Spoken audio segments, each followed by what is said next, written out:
I'm Brianna, 23, and for as long as I can remember, I lived as a servant in my own home, waking at 5 a.m. to scrub floors, cook, and wash clothes, while my brother, Brandon, slept until noon, cocooned in his king-sized bed, and my parents told me I was born to serve, never questioning it until the day of Brandon's wedding, when a man I had never met, Victoria Whitmore's father, Richard Whitmore, looked at me and asked if I knew who my real mother was, a question that shattered everything I thought I knew. We lived in a two-story colonial in Fairfield County, Connecticut, in a neighborhood of manicured lawns and European cars, with neighbors who were surgeons and hedge fund partners, where the Patterson household looked like the American dream from the outside, but inside it was a nightmare for me. The basement, my bedroom with a thin, mildew-smelling mattress, the furnace humming inches from my head, where I ate leftovers after my family dined on Wedgwood china,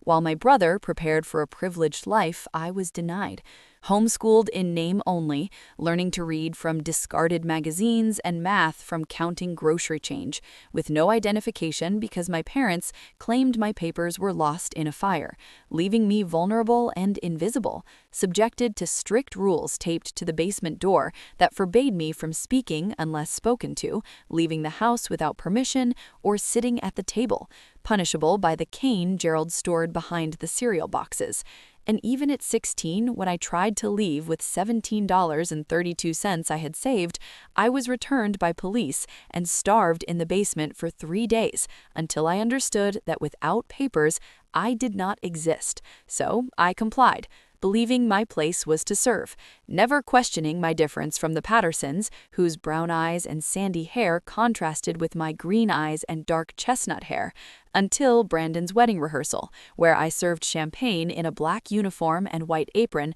while Victoria noticed me, questioning why I wasn't part of the family, her concern interrupted by Donna's rehearsed explanation that I preferred to help out, which reinforced the invisible role I had occupied for 23 years, until Richard Whitmore, observing me across the room, approached and asked again about my mother, the tremor in his voice suggesting he saw something familiar, and that night, in the basement, holding the only photograph of me in the family, I realized the truth might be more than the lies I had been told. On the wedding day, I woke at 4 a.m., prepared breakfast, steamed Victoria's $12,000 Vera Wang gown under Donna's watchful eye, and entered the Ritz-Carlton Grand Ballroom through the service entrance, circulating champagne among wealthy guests, while Gerald and Donna performed their proud, oblivious roles, until Richard's gaze found me again, steady and unblinking during the ceremony and reception, culminating in him discreetly asking for a private conversation, where he showed me a photograph of a young woman holding a baby with my eyes, revealing that Margaret Whitmore, his sister, had lost her daughter, Brianna Ashford Whitmore, in a hospital abduction in 2003, and that the DNA kit he offered could confirm I was the missing child, heir to a $12 million trust, validating everything I had been denied. The subsequent days were filled with tension as I carried the DNA slip in my pocket, following instructions to meet Richard discreetly at a cafe, where the results arrived confirming with 99.97% certainty that I was Margaret's daughter, Brianna Ashford Whitmore, my heart racing as the realization sank in that Gerald and Donna had purchased me through an underground network, falsifying my identity for 23 years while treating me as property rather than family. When Richard arranged a meeting at his Greenwich estate with the Pattersons, I watched silently as the FBI prepared their operation,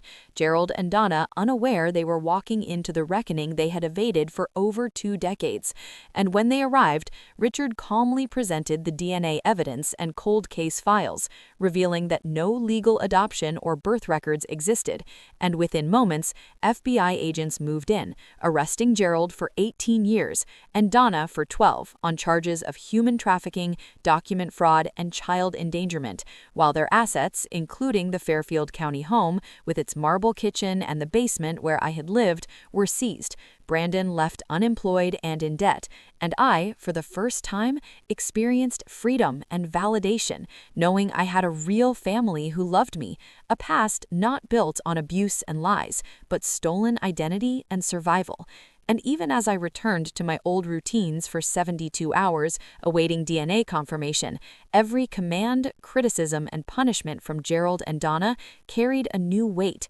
contrasted with the knowledge that I was recognized and wanted by Richard and the Whitmore family.